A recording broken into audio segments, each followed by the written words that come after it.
Philip, earlier tonight during office hours, asked a really cool question. I'm not gonna address it right away, but we were talking about how the square root of -1 is worth I. Okay, that's by definition. Okay, that's like God said, and this shall be, and it is, and it's written in stone. You have to believe that. But then when you square both sides, we end up with this rule that says -1 equals I squared. Okay, so these are our two main rules for imaginary numbers. The minute you see a negative number inside of a square root, you take it out of the square root and write it as I. If you ever, equals I squared, I'm sorry. If you ever see I squared in a problem, you can call it -1. I squared is worth -1. Okay. Then Philip asked, is there an I cubed? Is there an I to the fourth? Is there an I to the fifth? And the answer is yes. Watch carefully. Okay. I'm going to go after this a little bit differently. I to the 0 power is 1. We know from previous experience with exponents, anything to the 0 power is 1. I to the first power is I. We know that anything to the first power is itself. Now we just figured out that I to the second power is -1. What I'm trying to do is build up a pattern here. Okay, the first two of these are pretty standard. They're basic exponent rules. I to the 0 is 1. I to the first is I. Part of this chapter is I to the second is -1. Now the question is, what is I to the third? Well, I'm going to go over here. Actually, you don't need to write what I'm going to do down. You need to write the result down. I'm going to come over here and I'm going to say, I to the third is I to the second times I to the first. Using our rules of exponents, I to the third is I to the second times I to the first. But I to the second is -1 times I, so that's -I. So I just figured out that I to the third is -I. Okay, well, what about I to the fourth? All right, I to the fourth. Well, we can break it up in a bunch of ways. This turns out to be the easiest way. I to the fourth can be thought of as I to the second times I to the second. But I to the second is -1. I to the second is also -1. So -1 times -1 is +1. So we've just figured out that I to the fourth is +1. Now that's weird. Look at that. Okay, I to the 0 is +1. I to the fourth is +1. Huh. Well, I wonder what I to the fifth is. Well, again, we can take it apart. And again, there's lots of ways to take it apart, but this is the easiest way. You can think of as I to the fifth is the same as I to the fourth times 1. I to the first, I'm sorry. But I to the fourth is -1. No, excuse me. Sorry. I to the fourth, we just figured out is 1. I to the fourth is 1. So we can replace I to the fourth with 1 times I is I. So I to the fifth is I. Okay, wait a minute. Look at this. I to the first is I to the fifth is I. Huh. All right, let's do a couple more and then we'll jump on the pattern. I to the sixth. Well, we can call that I to the fourth times I to the second. I to the fourth, we figured out is 1. So we can just replace it with 1. I to the second, we already know that's -1. So I to the fourth was 1 because of that. I to the second is -1. So 1 times -1 is -1. So I to the sixth is -1. Oh, wait. I to the second is -1. I to the sixth is -1. There's a pattern here. There's a repeating pattern. Okay. Well, that's kind of important to us. Guess, following this pattern, we draw a line right here. Okay. What do you guess by pattern I to the seventh is? -I. -I. -I. Look at the pattern. It goes 1, I, -1, -I. 1, I, -1, -I. And just for fun, what do you think I to the eighth is? I'm still on screen. I to the eighth is what? 1. 1. So the powers of I, Philip asked this question. So if you're all confused, get mad at him, not me. Okay. The powers of I are what we call a periodic function. The word period in math means it repeats a pattern, like the cycle, the phases of the moon, or every 28 days, the cycles that go through the moon. Okay, in trigonometry, you're going to learn something called the sine curve. Y equals sine of x, and you're going to see that curve, when you hit Math 104, keeps repeating itself. That's called a sine curve. It has a period. A period is the distance or time it takes for something to start repeating itself. Okay, so in trigonometry, this sine curve, okay, this would be called its main or its principal curve here, or whatever you want to call it. They have a special name that I'm trying to avoid because I don't want to teach you trig, but that's its main curve, and then it just keeps repeating itself. Okay.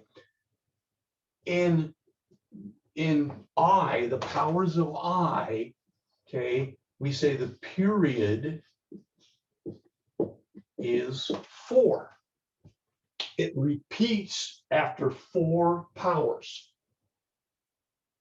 Okay, the period is 4. It keeps repeating every group of 4. Now, why is that important? Well, because I can ask a question like, what is I to the 37th power? In fact, I will ask that question. Okay, not, well, whatever, it'll come up. It'll come up in MOM also. You have 2 options. The first is to do this table until you hit I to the 37th. Okay, that's, well, it's feasible. Okay, most people get it wrong. Or you can use this shortcut. You can use long division and go 4 into 37 and use your long division. 4 times 37, 9 times 4 is 36. Subtracting 1. So we have a remainder 1. Remember old-fashioned remainders when you use long division? What this means is this pattern will go through 9 of these cycles. 9 of these cycles. And in the last cycle, it will be I to the first, because that was our remainder. And I to the first power is itself. Okay. So when you have I to the 37, you divide it by 4 because that was the period. That was the number of things it took before it started repeating, 4 of them. 4 goes into 37 9 times, and then 4 is 36, remainder 1. So what that says is it'll go through the pattern 9 whole times, and in the next pattern, it'll be I to the first power, which is I, because of this. Well, okay, some of you are saying, well, that's still stupid. I'd rather just do it the long, hard way for one problem. Well, what if I gave you something like I to the 2021 power? Okay, oh, crap. Now, you really want to do this out 2021 times? No, I don't. So what we say is, let's divide 4 into 2021. That's 20, 0, carrier 2, 0, bring down a 2. 4 doesn't go into 2. 4 goes into that 5, 5 and 4 is 20. Ah, crud. Remainder 1 again. Remainder 1. Just dumb lucky or unlucky. So what this says is this for I to the 2021, it'll go through this pattern 505 times.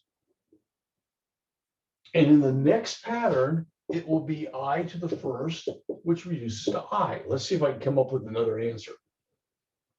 But that's the game for when you finally establish that there is a pattern, the period, okay, you can divide by the period, and that reduces it back to the first pattern. Let me see if I can come up with something. Is it always going to be divided by 4? Well, for I, because I's pattern or I's period is 4. Yes. Okay. There. Well, as you move more and more in the math, you'll find different functions have different periods. Okay, and that's part of your learning process, is to learn the period, the repeating distance for all these new functions that you'll be introduced to. But for us So I could divide any number by 4 and figure out if it was 1, I, or -1. Yes. So let's try I to the try I to the 78. That might work. Try that. Where did that 505 come into play once you get that answer? It doesn't do anything. It really doesn't mean anything. It means you went through this cycle 505 times, and it always brings you back to 0. So really, the 505 you throw out, and you just use the remainder. Oh, I see. Thank you. That's all we did. So try I to the 78 real quick. I just divide 78 by 4. Yep.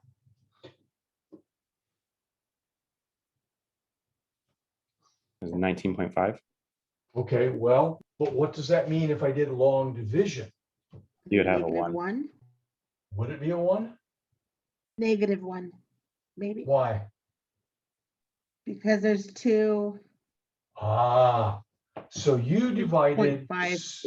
good, 78 divided by 4, you got 19.5. But wait, we need the remainder, not the decimal.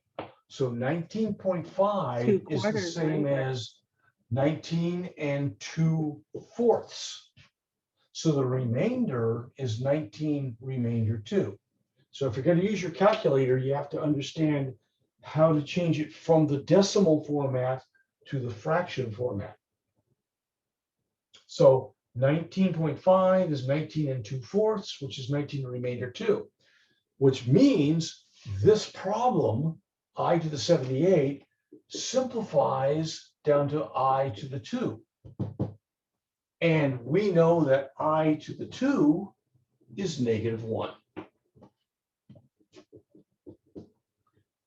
And all of this is because Philip asked, okay, what is I to the 3rd? Okay. All right, so enough. You guys may run into that over the weekend. And if you can't remember it, great. That's a good question for next week also. But some of you figured it out. Some of you need some more time. And you can ask questions next week. So I would need to erase the board, go on to new stuff. How do Any you question? convert those whole numbers into the fractions, the mixed numbers? Whole numbers in the mix. What do you mean? Like, or the decimal into the fraction, the Well- 19.5 to the, Well, 0.5 is a half, isn't it? yeah. Okay, but a half can be written in any way you want. It can be written as 2/4. It can be written as 3/6. It can be written as 4/8. All of those are a half. But because we're dividing by 4, we use the 2/4. Because that's our divisor. 4 is the period, so 4 was our divisor. It's easier if you use long division, then you don't have to worry about all this other extra stuff. Yeah, that's what I was about to ask. Yeah. Yeah, but I mean, if you have your calculator and understand how to use it, that's cool. Okay. All right. Couple things I want to do before we get into the real lesson. I want to go back to, okay. Okay, can everybody see my Canvas page? Yes. You're all seeing my Canvas page. Okay. Yes. One of the things Philip again asked us last night, I want to show you over here, the YouTube. Okay, it goes to my YouTube page, my YouTube channel, if you will. Let's go there. Come on, wake up. There we go. And this is all of the videos that I've made for our class. Okay. If you go to playlists, these are organized mostly by chapter. Now, the first 2 weeks of the semester were kind of weird, but we're in chapter 9 right now. Okay, we just started. So if you find the playlist that says chapter 9, okay, and you look at this, view the playlist, you will see not only, okay, my videos down here.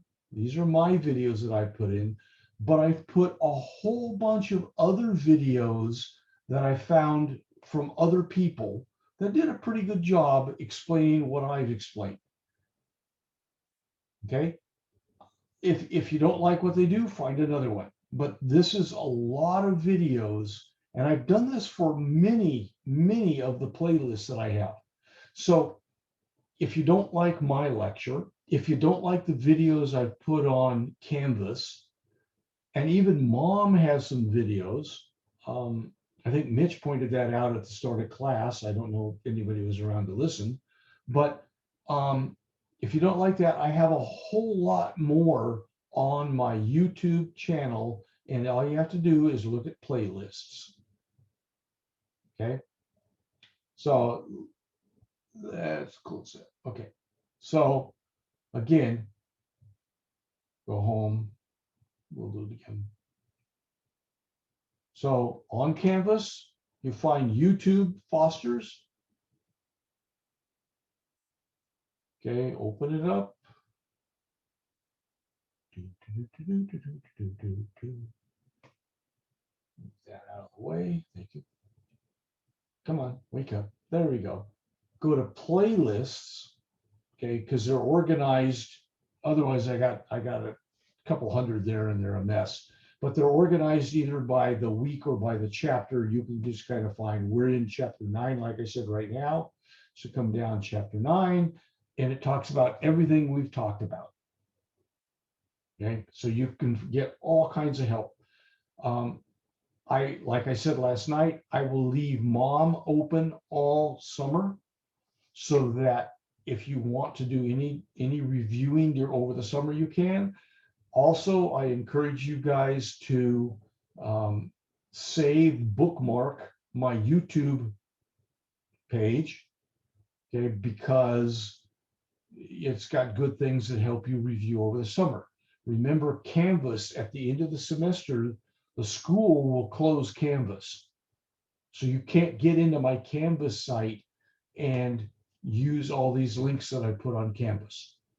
So that's why I'm encouraging you right now to make sure that you bookmark all of these. Make sure you have Mom bookmarked.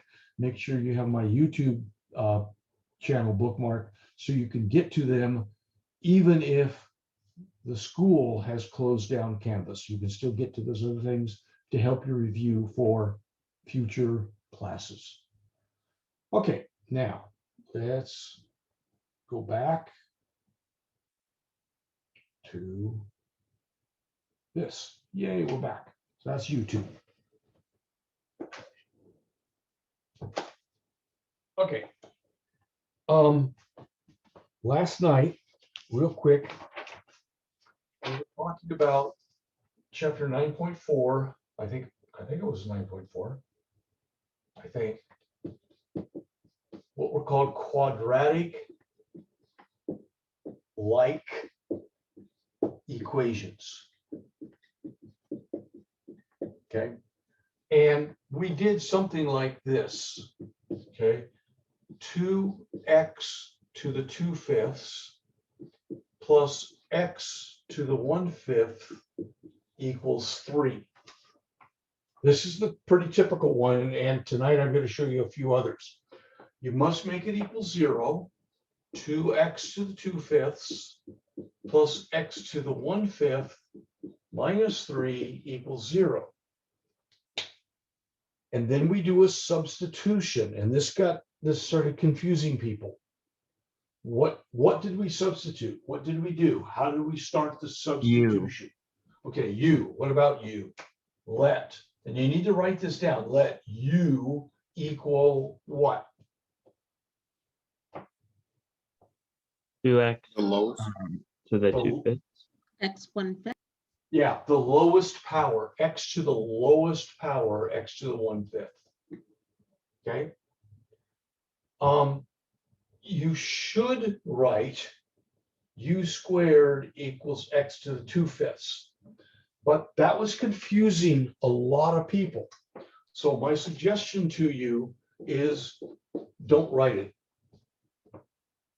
Okay.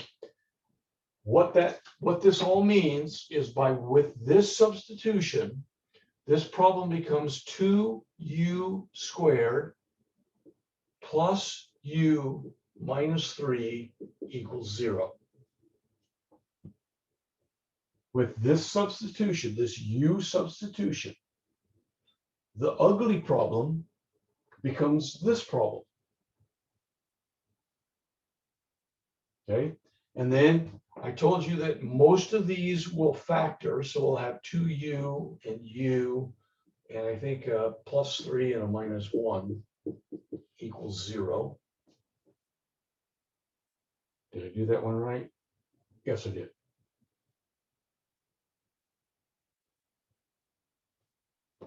To separate it, we have 2u plus 3 equals 0, or u minus 1 equals 0. And a real quick solve, takeaway 3, u equals -3/2, or u equals 1.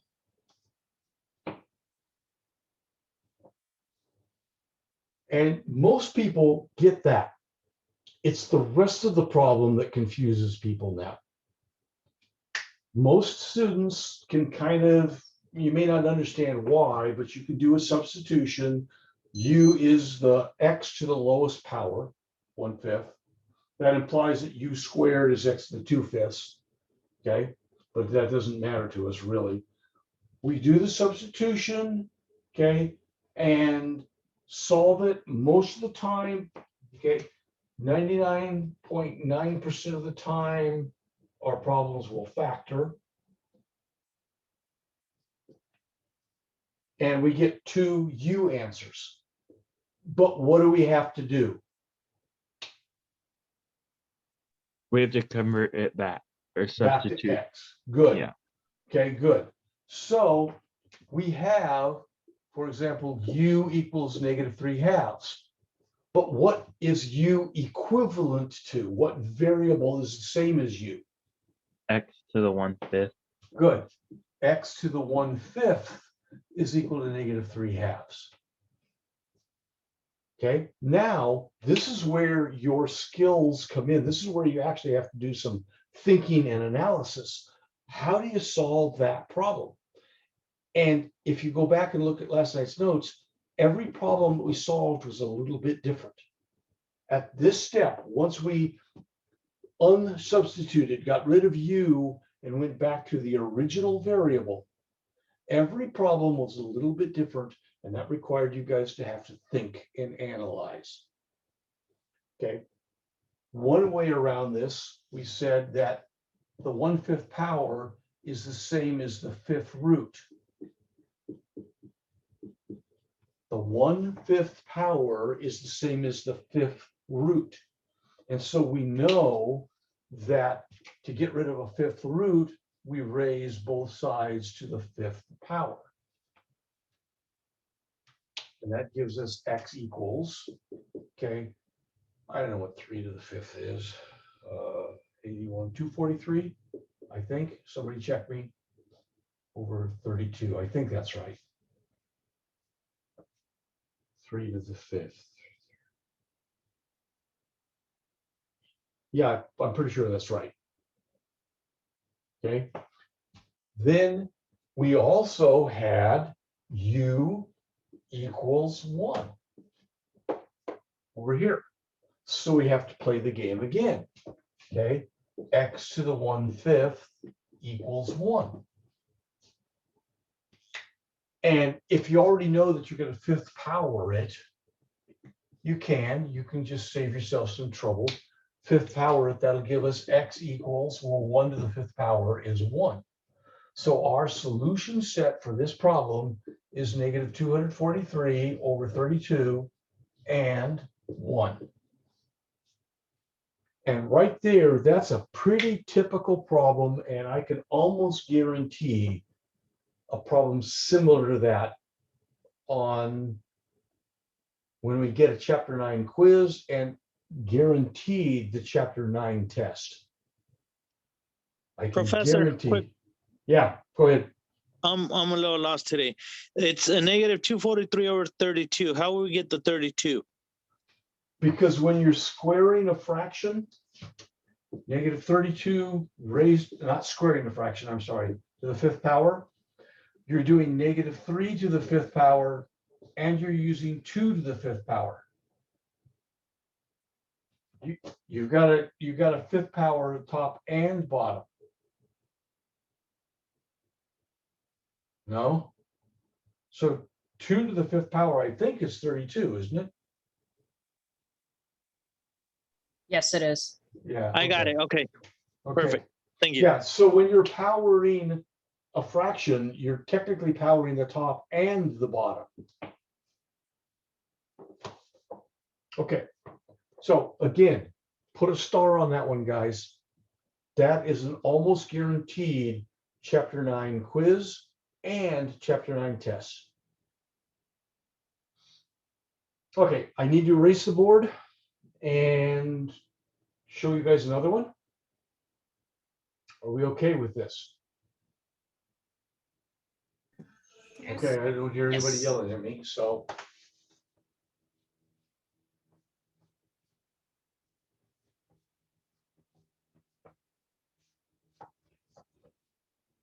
Now, this next problem can be done in 2 totally different ways. And if over the weekend you find a different, better way to do it, that's great.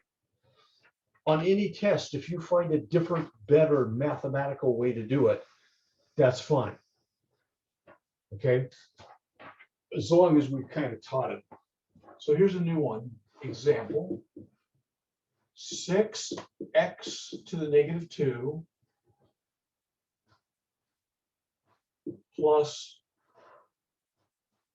13x to the -1 plus 5 equals 0.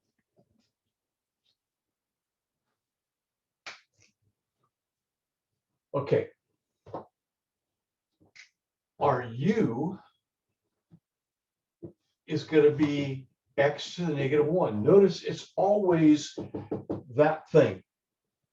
It's always x, that x power, right one there. Okay, the middle one. So if that's u, it turns out that u squared is x to the negative 2 power. Again, if that confuses you, don't bother to write it, but that's what happens. Okay, with that substitution, we have 6 u squared plus 13u plus 5 equals 0. Okay, I'm going to pause now, let you guys finish this problem off, and we'll come back and worry about it.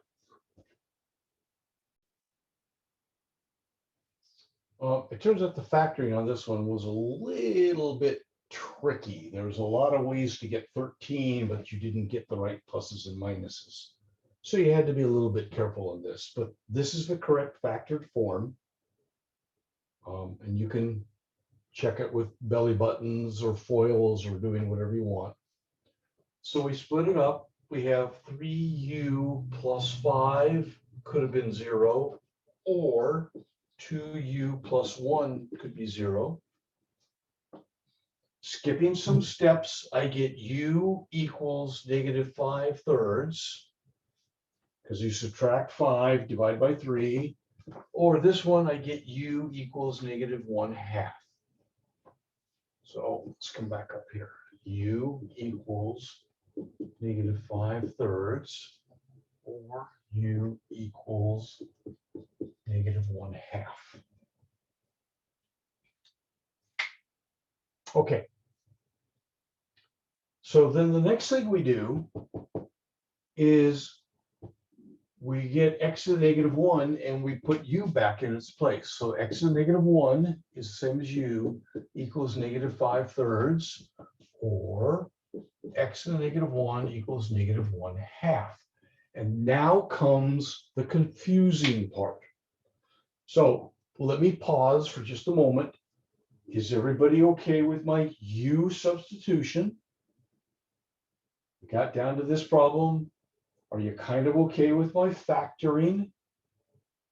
And then solving for u, and then replacing u with x to the negative 1. So are you, anybody has any questions to this point in the problem? Okay. Again, this is where you have to analyze and think, how do I get x alone? All right. There's 2 ways to do this with negative powers. I'm going to show you both of them. I'm going to do this with one method, and I'm going to use this with a different method. And then you get to pick the one you like. In the end, you get the same answer. It's just you pick the one that you like. We know that a negative power flips something. So instead of x to the negative 1, this is 1 over x equals negative 5/3. A negative power does the reciprocal. But now this is a proportion, and we can cross multiply. Negative 5 times x equals 1 times 3. X times negative 5, 1 times 3. That's called cross multiply. You can do that in all proportions. To solve it, x is 3 over negative 5. 1 times 3 is 3, divide by negative 5. That's our answer. So that's one way to attack this problem with a negative power. One method. Okay. The alternate method is you could raise this to some power. But what times negative 1 makes, I can't think of how to ask the question without either being really stupid or making it more complex than it needs to be. I'm just going to show it to you. If you raise both sides to the -1 power, we know that a power raised to a power you multiply. So this becomes x to the first power, positive first power. Power raised to a power, you multiply -1 times -1 is 1. Over here, we know that a negative power flips this, so this will be -2/1. So a power raised to a power, they multiply, that becomes x to the first, which is just x. A negative power on a fraction flips the fraction, so this becomes -2. And so we get two solutions, -3/5 and -2.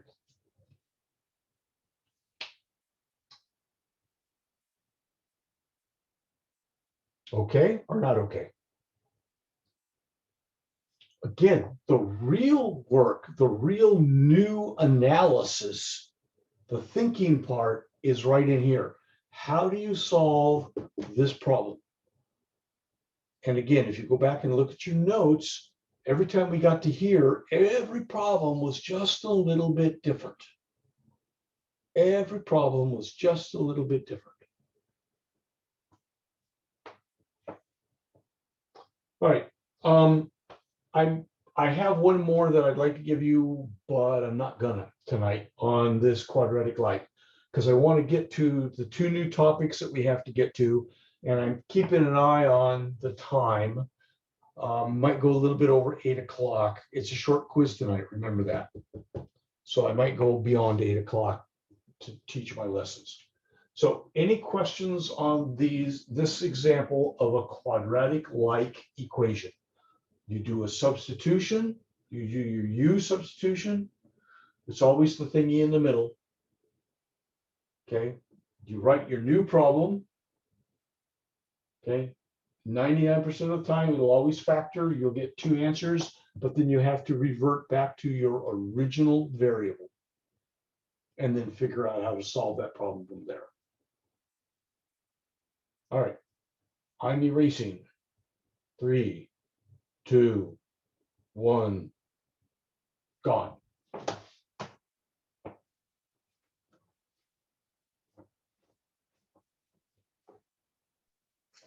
Professor, on my end, I think I lost one of your cameras. Oh, I never turned on my camera, on my other camera. I'm shooting only from the only from my video on my whiteboard. Okay, Yeah, you should just see a picture of me or something. that's what scared me. My picture scares you. Thank you. God, this familiarity is just really pissing me off here. Okay. Okay. God. Okay. I don't know what to do first. Okay. I'm going to introduce this. This is called, I want to be able to solve weird inequalities. And if you look at Mom, the homework is, I think, chapter 9.6 and 7.6, I think. I'm not going to look at it, but I am pretty sure that's what the homework says when you look in chapter 9. Okay, weird inequalities. And I'm going to introduce a new concept known as interval testing. And when I come to the test, the chapter 9 test, it will say you must use interval testing. I want to make sure that you know this technique, that you know this concept. For certain problems, there may be an easier way. Okay. I'll be honest that way. For some of these problems, there might be an easier way. But I'm trying to teach you this new concept, interval testing, because number one, it always works for weird inequalities. It always works. And number two, as you move into, well, Math 116, Math 121, Math 145, all those other higher level STEM classes, okay, you must use this.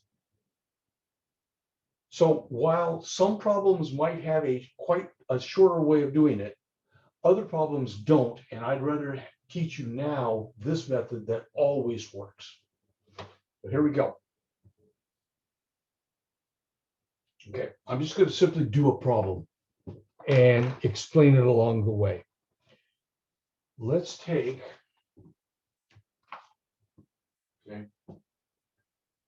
for example, 6x squared minus 3x is greater than or equal to 0. Now, this would be called a quadratic, power of 2, inequality. What we're going to do is we're going to pretend that it's 6x squared minus 3x equals 0. And we're going to solve this just like we did back in chapter 7. We're going to factor it. Well, what do they have in common? They have a 3 and an x. Remember factoring, what things have in common? That's the first type of factoring you attempt to do. So they have a 3 and an x. If I factor out a 3x, I have a 2x minus 1 equals 0. Split and solve, 3x equals 0 or 2x minus 1 equals 0. Solve each one of these. This becomes x equals 0. And this becomes x equals a half. Now, that should be pretty straight with us by now. Make it equal, solve it by some method. In this case, we use factoring. All right, this is really important. These are not the answers. These are called critical values.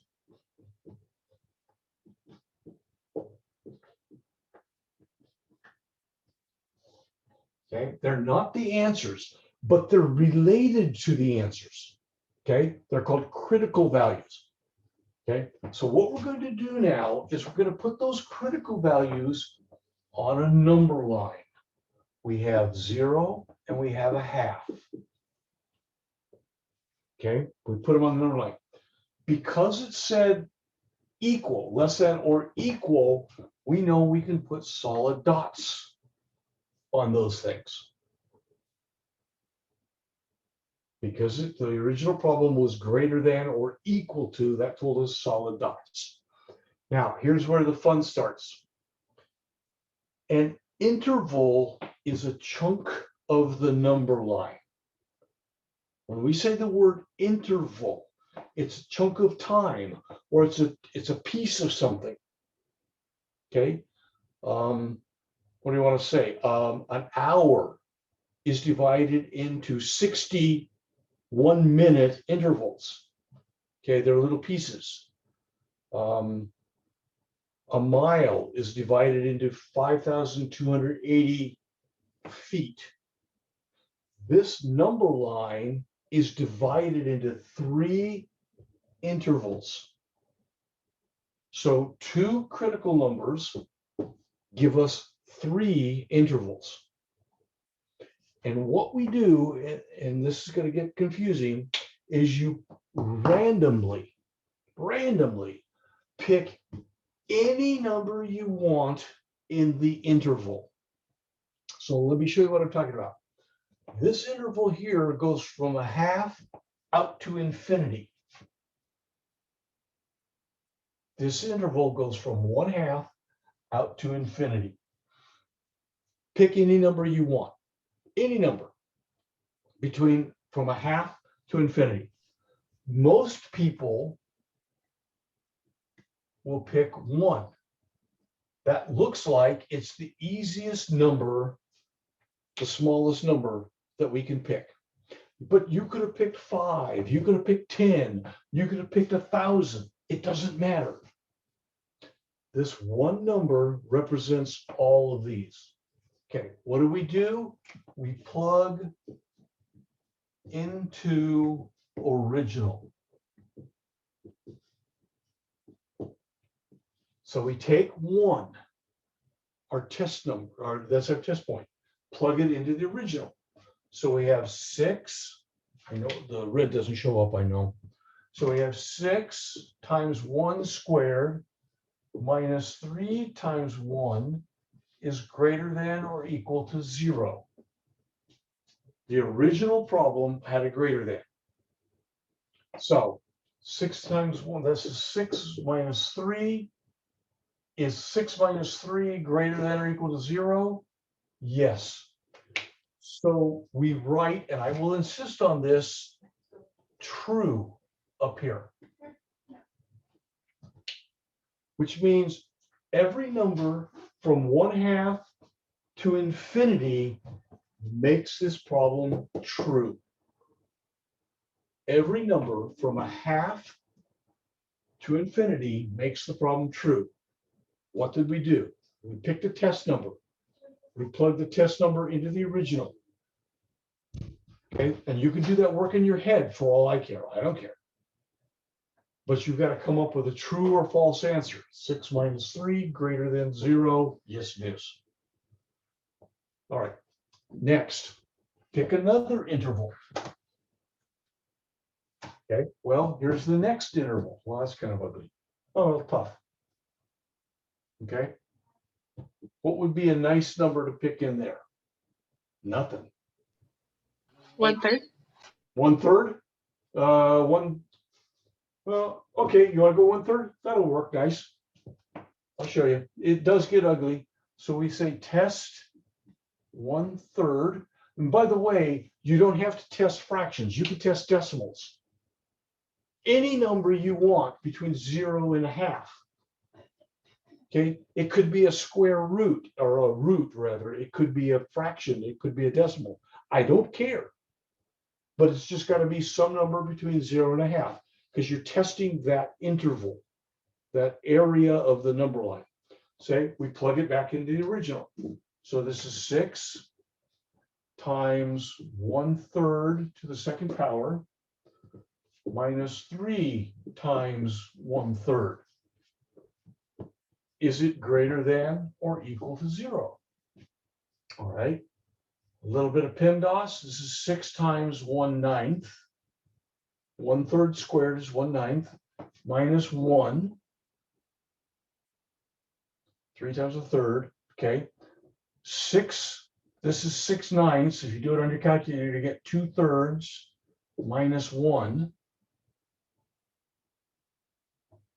Okay. This is negative 1/3 greater than or equal to 0. And again, this could all be done on your calculator or on your scratch paper or in your head if you can do it. Doesn't matter. Okay.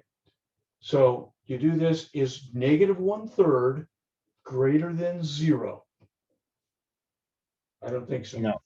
False. So you write false. Okay. Now, I want everyone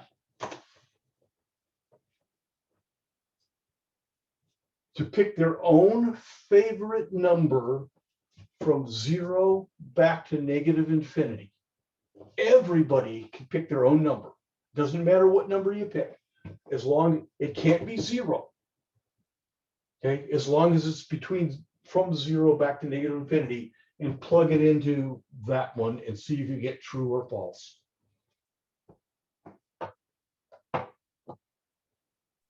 Is this part of figuring out the equation or just for us? It's part of figuring out the answer. You have to do it for, you have to do this test for all 3 sections. Gotcha. I was just asking for notes wise. Okay, no, that's okay. what I want to do is prove that everybody gets the same answer. I'm crossing my fingers that nobody makes an arithmetic mistake.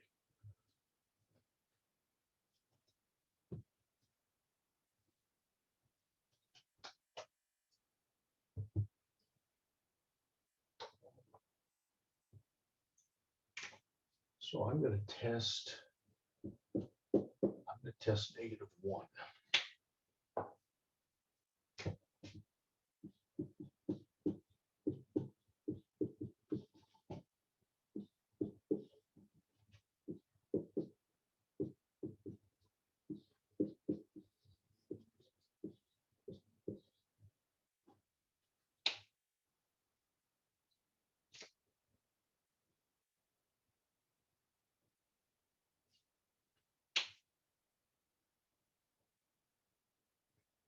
Okay, because I'm lazy, I picked the first number smaller than 0. I picked -1. Okay.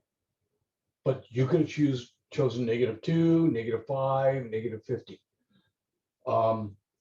And I plugged it in, did my arithmetic, and I got 9 is greater than 0. It doesn't matter what you get down here, as long as you get a true statement. You could have gotten 500 is greater than 0, and we don't care. The point is it true? Okay, so did anybody not get true for your whatever your test number was? It doesn't matter. Did anybody not get a true statement? Okay, now Vince asked a really good question. Okay, this true, false, true thing up here, I will look for this and give credit for this. If you don't have it, you will lose credit. This is your work. This is your work. This isn't your answer yet, but this is your work. So I will give credit for this work, getting the 2 critical numbers. That's worth a couple points. I will give credit for this. But your answer, okay, excuse me, is, okay, here's your answer. Whatever is true is your answer. So your answer is -∞, 0, bracket. U, remember that was union, U, okay, and we did this earlier, bracket 1/2, infinity. So everything that was true from your work, you represented here in your answer. Now this is going way back to chapters 1 and 2, maybe 4, I don't know. So work here to get the critical values. Work here to show me your trues and falses. And then whatever was true is what you put in interval notation down here. True was from -∞ up to 0. True was from 1/2 up to +∞, and that's what I wrote. And there is interval testing, okay, applied to a quadratic equation. And so all the numbers in between those 2 critical values will be false? Yep. That's what you, 1/3 was a representative number.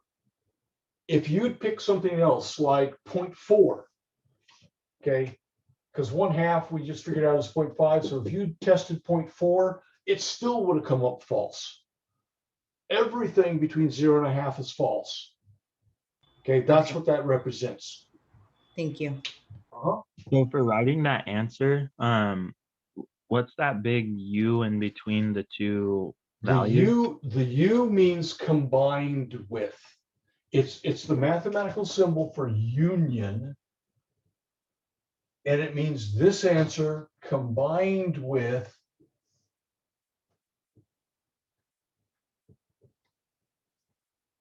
this answer. And mom has the ability to put the U in there. It will show up, it'll pop up as part of your answer when you're trying to input this. You'll see a U there. All right, let's go to another one. So here's the game. Okay. We take the inequality, we write it as an equal, we solve it as an equal. But those aren't our answers, those are our critical values. Our answer is around them. So we take the critical values, we put them on a number line. The critical values divide the number line into what we call intervals, chunks of the number line. We pick a test value from each interval, and you can pick any number you want as long as it's within that interval. You plug it into the original and you write true or false up here. Okay, and then whatever was true becomes your answer down here in interval notation. All right, let's try another one. Now that was a quadratic inequality because it was squared. Way back in chapter 2,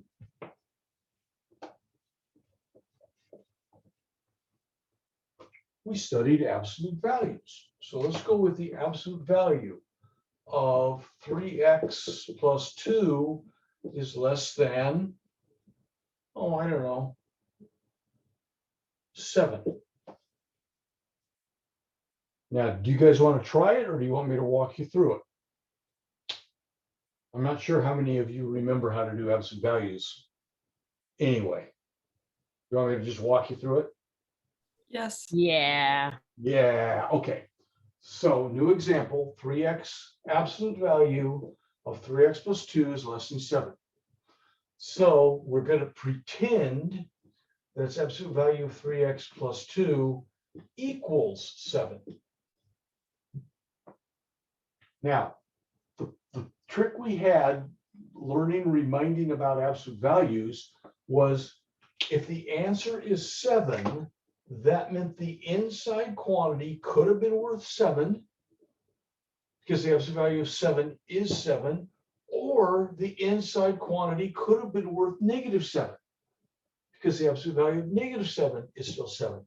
So that gave us, that meant our problem divided into two things. Either 3x plus 2 could have been worth 7, we don't know, or 3x plus 2 could have been worth -7. There's two possibilities there, and we have to worry about both of them. Okay, quickie solve, take away 2, so this is 3x equals 5, divide x equals 5 over 3. Or subtract 3x equals -9, divide x equals -9, come on, stupid, -3, sorry. Now that's what we did way back in chapter 2. We solved absolute value equations, equal signs, and we got 2 answers. But in this chapter, it was an inequality, so we called these our critical values. Okay, critical values.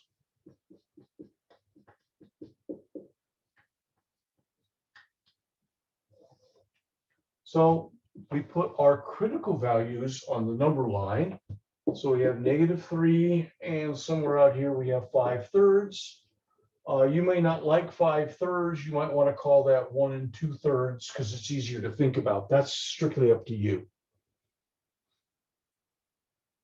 Okay, I'll say 5/3 for now, but it may be easier for you to write 1 2/3. It doesn't matter. Okay. Do we put solid dots or open dots on our critical values? Open dot, Because it's not equal to. good, open dots. Okay, so now we have 3 intervals. This interval that goes from -infinity up to -3. this other interval that goes from -3 up to 5/3, and this other interval that goes from 5/3 up to infinity. We want to pick a test value. I always start out here. I don't know why. If this is 1 2/3, what is a number bigger than 1 2/3 that I could test? 2. 2. Okay. So go ahead, everybody, take a second, plug 2 into the original problem and decide if it's true or false.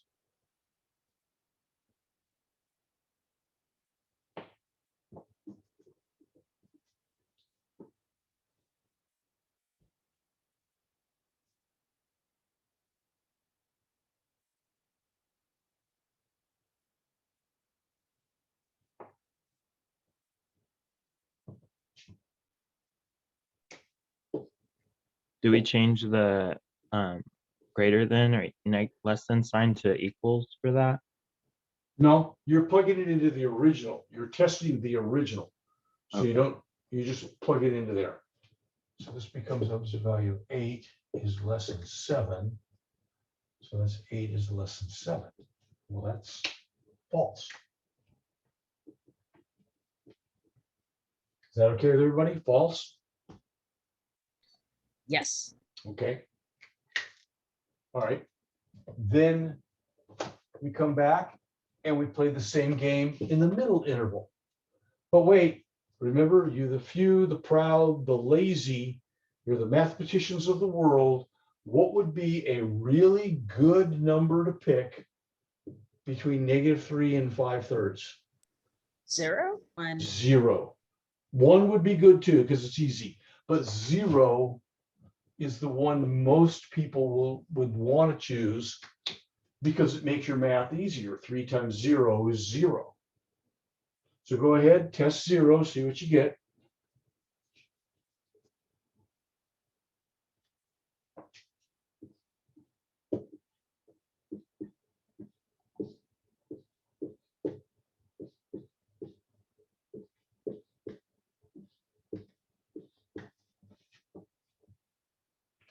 I get true.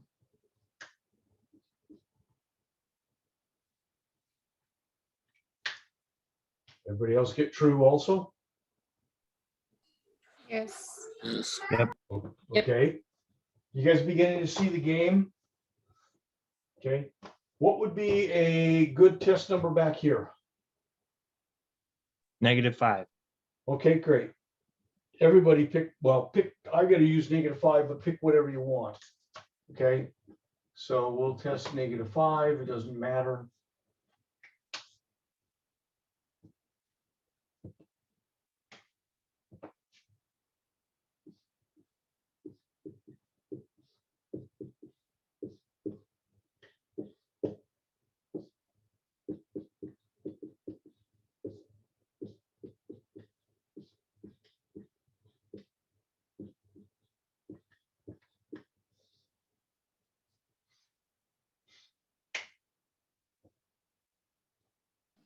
I have a dumb question. Okay. So, I mean, if x is less or, greater than 3 or whatever, you know how it doesn't actually touch the -3 Right. because it's a circle thing. So couldn't we plug in -3?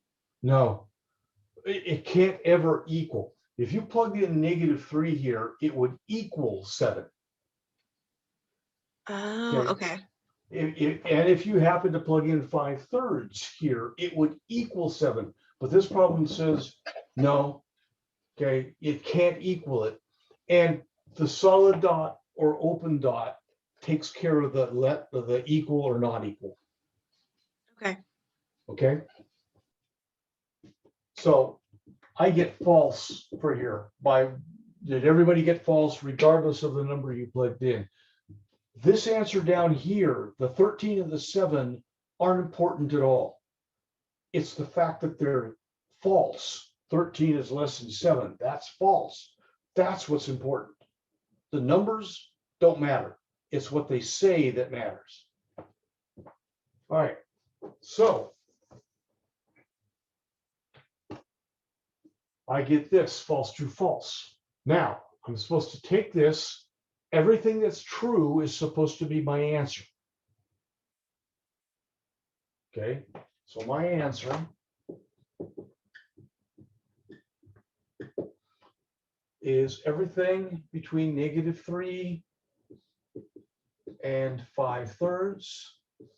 And I use the parenthesis because you can't touch the -3, you can't touch the 5/3 because of the open circles.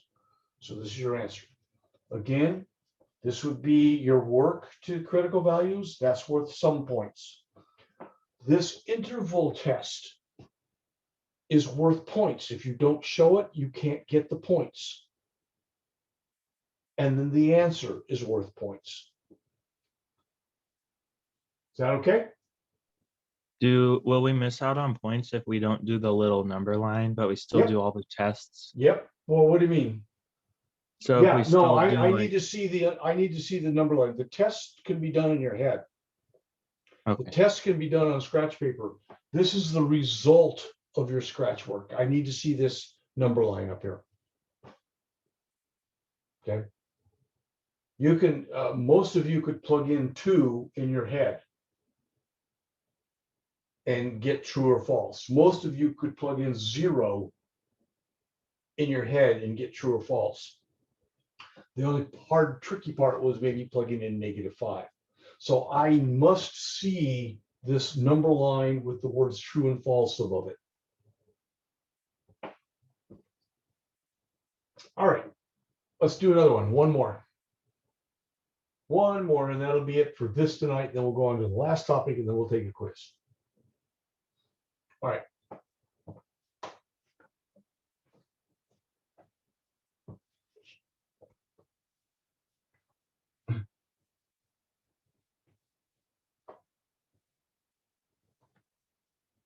Now, way back in chapter 8, the elementary chapter 8, okay, we talked about rational expressions. Rational expressions were things like fractions. So what if I had something like x minus 5 over x plus 2 is greater than or equal to -3?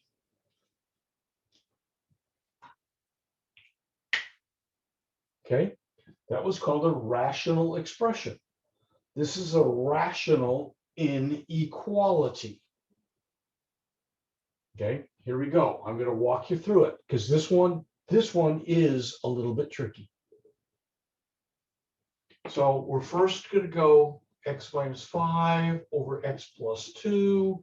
We're going to pretend it equals, and I'm going to write it as -3 over 1 so I can cross multiply. Just because it's easier. There's other ways to solve it, but this is easier.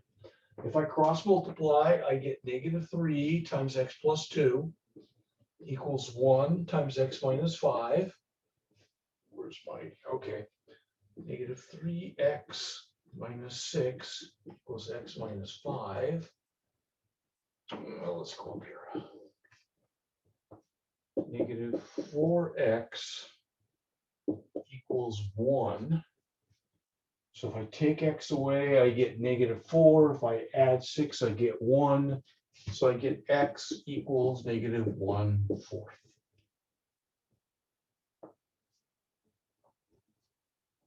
I'm pretty certain I haven't made any dumb mistakes yet.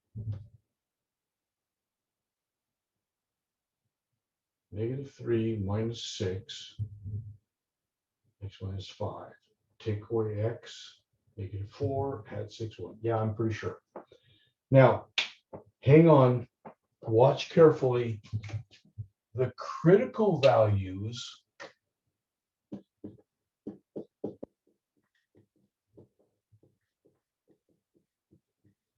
how'd you get the -4x? take away x from both sides. Oh, I see. Okay.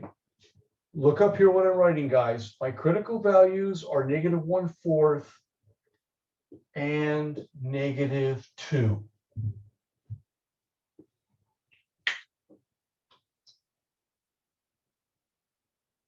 But wait, I did all this work and I get -1/4.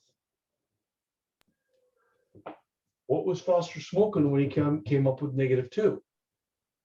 Or drinking a margarita or something, but how did he get that? I'm still Because, stuck on that last thing. okay, you're gonna have to hang with me again. Copy. Look back here. Remember we talked about undefined values? What would make this fraction undefined if x were -2? Remember, the denominator can't be 0. Okay, so I'm going to write up here undefined. And that was really tricky, or is really tricky, because there's nothing to warn you about that. You're supposed to know that for every fraction, there might be a restricted value. X can't equal -2. If it were, the denominator is 0. X cannot equal -2. So it becomes a critical value. It goes undefined at that point. That's pretty critical. All right. Then we put everybody on a number line again. So we have -2, -1/4. Notice the spacing of the number line doesn't matter. You don't have to draw this to scale. You could just blow this out as far apart as you want. It doesn't matter. Okay. Now here's the trick. Okay. Can it, which one of these is open circle? Which one of these is closed circle? Or are they both open or are they both closed? Okay. It can equal 1/4. Closed circle. Because it was greater than or equal to. So when we did this, we got equal to 1/4. We're cool. The -1/4 came out of this work here. But can it ever equal -2? No, Never. never. So that will be an open circle. Okay, so here's a problem that has a closed circle and an open circle, but it still has 3 intervals. Now, for the sake of time, I don't know. Let's see if I can do this. So I'm going to test up here 0. So I'm going to have 0 - 5 over 0 + 2 is greater than or equal to -3. So this is -5 over 2 is greater than -3.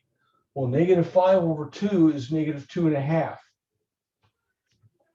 Is -2.5 greater than -3? Be careful, negative numbers are weird. Is -2.5 bigger than -3? Yes. Yes, it is. So that was a true. This is where we're going to catch you on your number sets. We plugged in 0 into the original. Okay. We did some work here and we have to decide, is -2.5 bigger than 3? Yes, it was. Moving to the next one. Okay. I'm going to test -1 because -1 is somewhere in between here. So I'm going to say test -1. Okay. Just because. So here I go.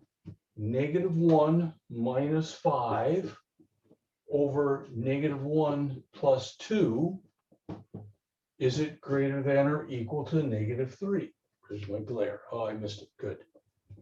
Okay. So this is -6 on top over 1. Is it greater than or equal to -3? Is -6 greater than -3? No. Nope. So we have this as false. Okay. And lastly, I guess I'll use -3 out here. That's the next number after -2, so I'll test -3. Where's my glare? Okay. So I have -3 minus 5 over -3 plus 2. Is it greater than or equal to -3? So that's -8 over -1.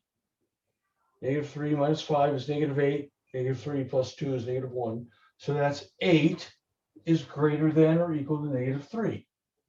That's true.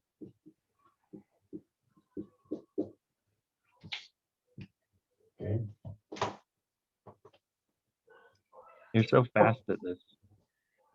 Well, you will have your calculator. I'm speeding this one along. So what's true?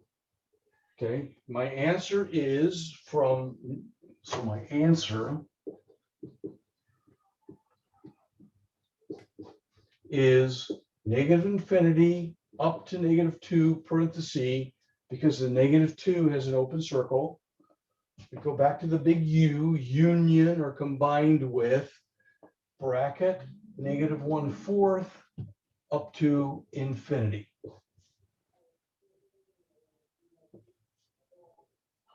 So the review, okay, we pretend it Professor, was right- equal. Go ahead. Right before the U on, after the -2, is that a bracket or is it just a parentheses? That's a parenthesis. Okay. This is a parenthesis there. This is, my brackets are squared.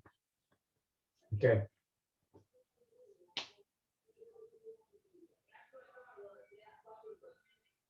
So I pretended it was equal. I decided it looked like a proportion, so I could cross multiply. I got an answer, but I got two critical values. The answer, the -1/4, but I also got an extra critical value because -2 was a restricted value. It made the problem undefined, made the denominator undefined. Okay, so I had those two critical values, put them on the number line, tested. It's a little bit nasty because of a fraction here. I know most of you guys aren't comfortable with fractions, so go slow when you're doing this. I will point out one thing that I think if you look through my playlist,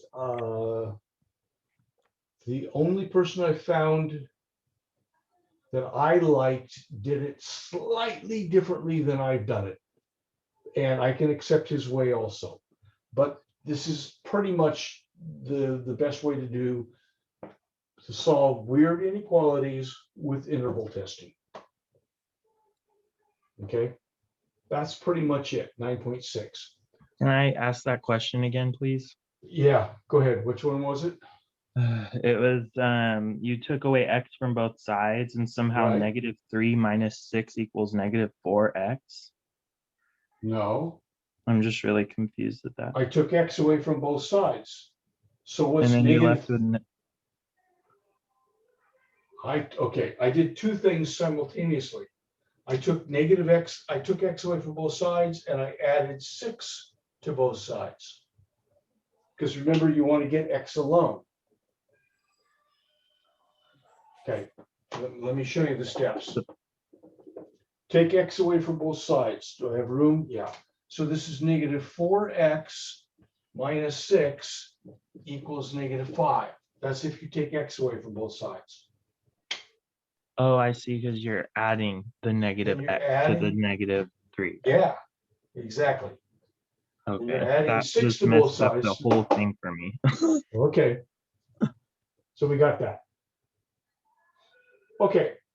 So I have 3 minutes. I'm going to go a little bit over my 8 o'clock time, but remember it's a short quiz tonight, so you're okay pretty much. I want to move into a new topic. I will not be able to do it thoroughly tonight, but I get to talk about it so you can worry about it all weekend.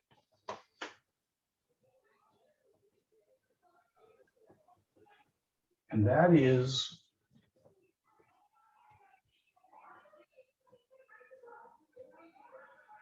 That is, it's called, well, these are called word problems, but we're going to talk about something called projectile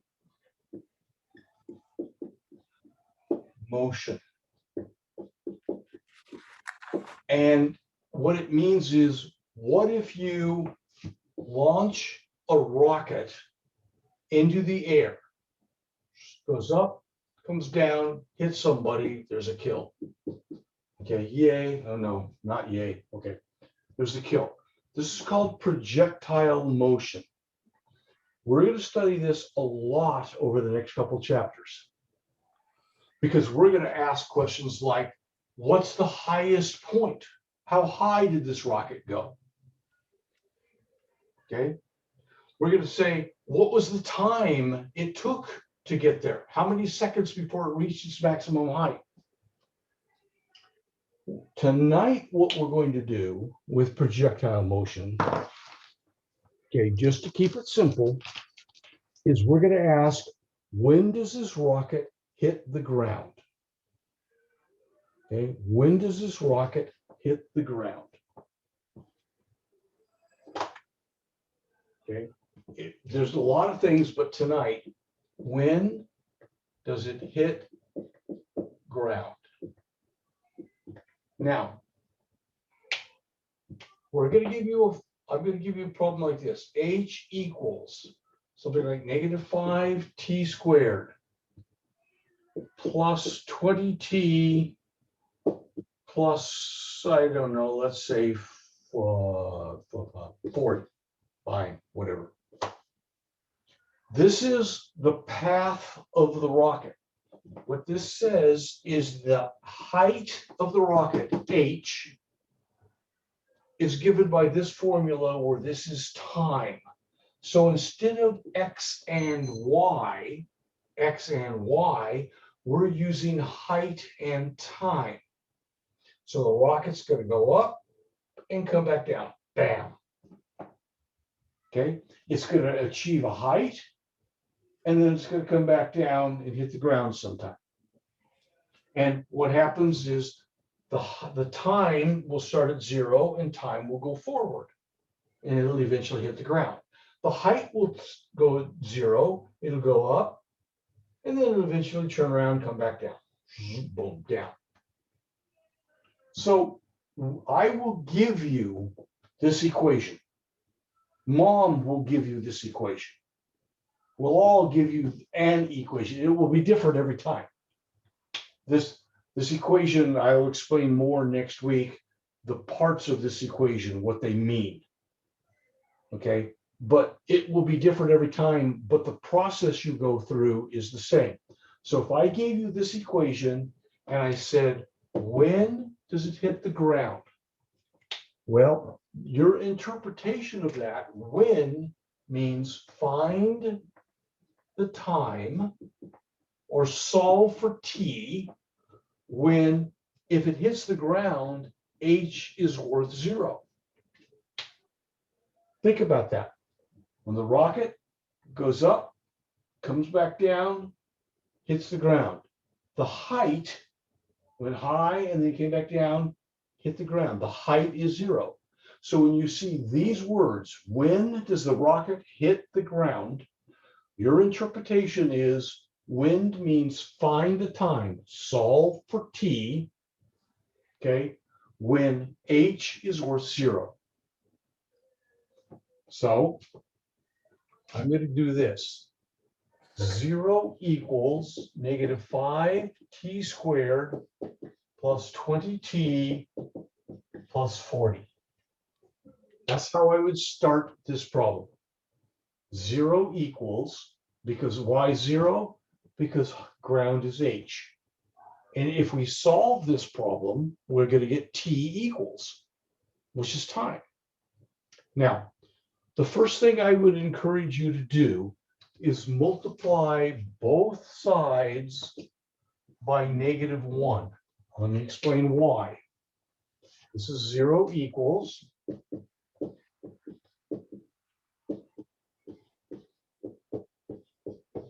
okay, multiplying by, oops, that should be -1, sorry.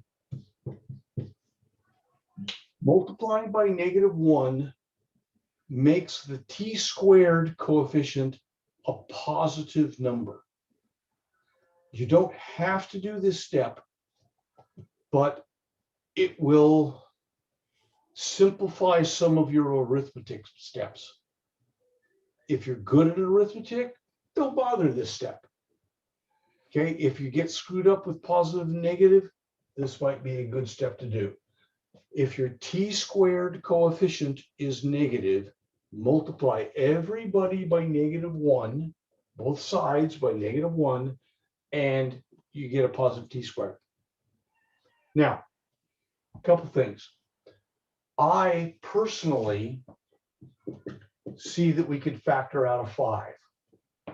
So that'll give me t squared minus 4t minus 8 equals 0. Okay, makes my problem easier.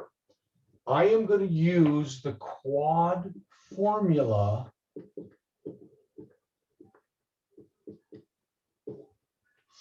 to solve that. I want to solve t squared minus 4t minus 8 equals 0.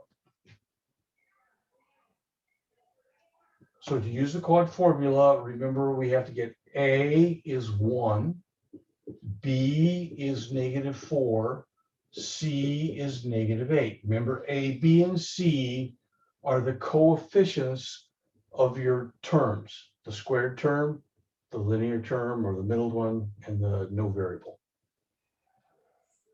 Okay, so let's pause for just a second. This is the height of a rocket. I just made it up, just like I'm going to make it up for every other board problem we do. This is the height of some rocket. It's going to go up, it's going to come back down. We want to find when it hits the ground. So that means h is worth 0. That's what I did there. H is worth 0. Now the rest of this is just solving the problem. Okay, I decided I wanted to make that a positive, so I multiplied by -1. I factored out a 5 because I saw I could, and that means I'm working with smaller numbers, which I like. Big numbers, I screw up. Small numbers, I'm less likely to screw up. So I'm going to use the quad formula on this.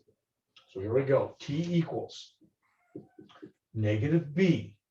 So +4. Remember, it's negative, plus or minus the square root of -4 squared minus 4 times 1 times -8 all over 2 times 1.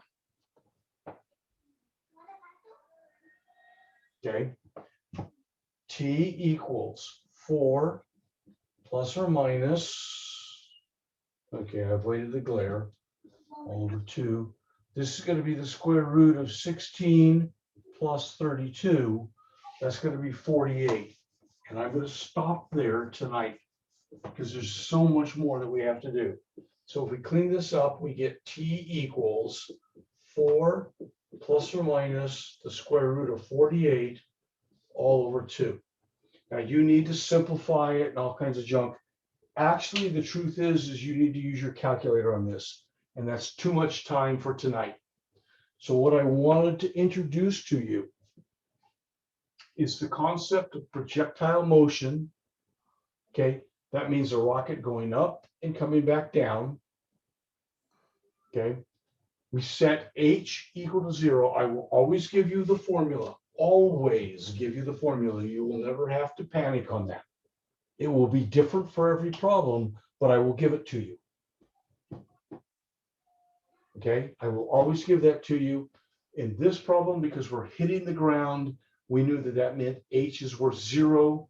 So I put 0 for h, and the rest of this is just algebra solving. Okay, there's more to do. So in your notes, write something like not finished.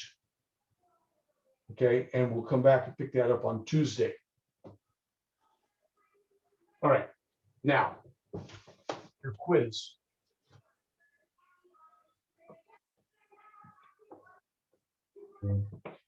Your quiz is in intermediate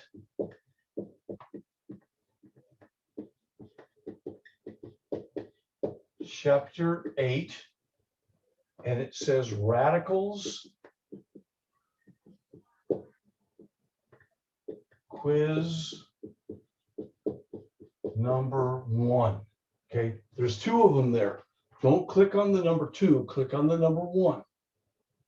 Should be about 10 questions, and it should be open in about 2 minutes. Okay, I will stay online in case somebody's having trouble getting started. There is one surprise bonus question. Do it last. Okay. Once you hit submit, you're done.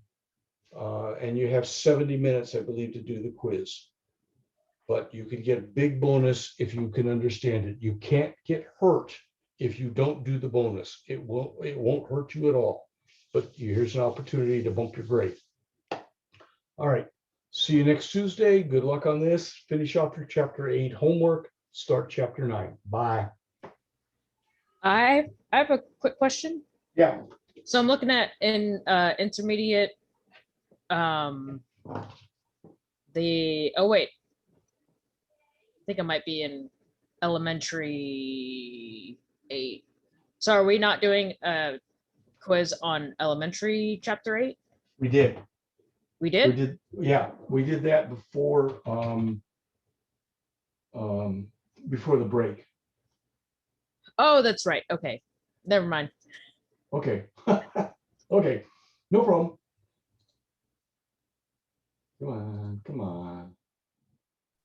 I have a question and I'm not going to be able to sleep tonight if you don't have an answer for me. Oh, Jesus. Okay. So for projectile motion, you know, we're going to get 2 answers to that question. So how could it hit the ground at 2 separate times? Good question. Sometimes it can. Well, okay. Is it like a bounce? No. Okay. I have a All right. feeling one will be rejected. Yes. Ah! Oh. What's gonna happen? That was an evil laugh. No. I'm just like, I'm like I'll kind stroke of my cat. No.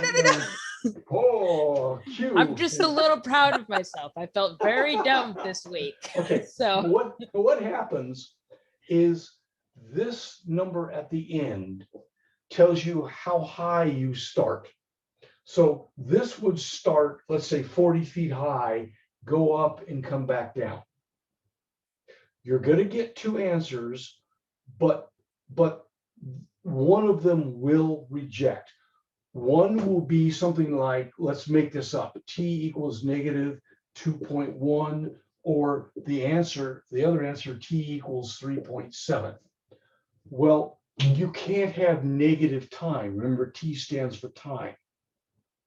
So if you popped all that square root junk into your calculator, one of your answers would be a negative answer, one of your answers would be a positive. So that you reject the negative time because that doesn't make sense at this point in our math career, and you only go for that one. Is that okay? So that makes sense, but the questions that look like this in the homework on Mom, they turned out with 2 positive answers and she accepted both positive answers as right. What was the how was it worded? A classic physics problem states that if a projectile is shot vertically up into the air with an initial velocity of 156 feet per second from an initial height of 137 feet off the ground, then the height of the projectile, h in feet, t seconds after it's shot, is given by the equations. Yeah. Then what did it say? H equals negative 16 t squared plus 156 t plus 137. Yeah, but how did it actually ask the question? Oh, find the 2 points in time when the object is 186 feet above the ground. Boom. Okay. That's what I'm getting at. Okay. That's different than what we just did. What I said was, when does it hit the ground? And you correctly said it only hits the ground once. Okay. Because when we solve this, Okay, when we solved this, one of our times was negative, another time was positive. But let's think about what that problem is saying. Okay. What it's saying is our rocket took off, went up, came back down. Okay. What was the last number? H of t equals what? Negative 16t squared plus, Sorry, 123. well, okay, 123. So what that said is it took off at 123 feet in the air. Okay. The question was not when does it hit the ground, but when was it, I think you said 180 feet in the air. Isn't that what it said? Yeah, yeah, yeah. That has two answers. It's at 180 feet on its way up, and then it goes up and comes back down, and it's got 180 feet on its way down. Gotcha. Okay. So That makes sense. you would write 180 equals negative 16t squared plus whatever you said, okay? Make it equal 0 and then solve that, and it will have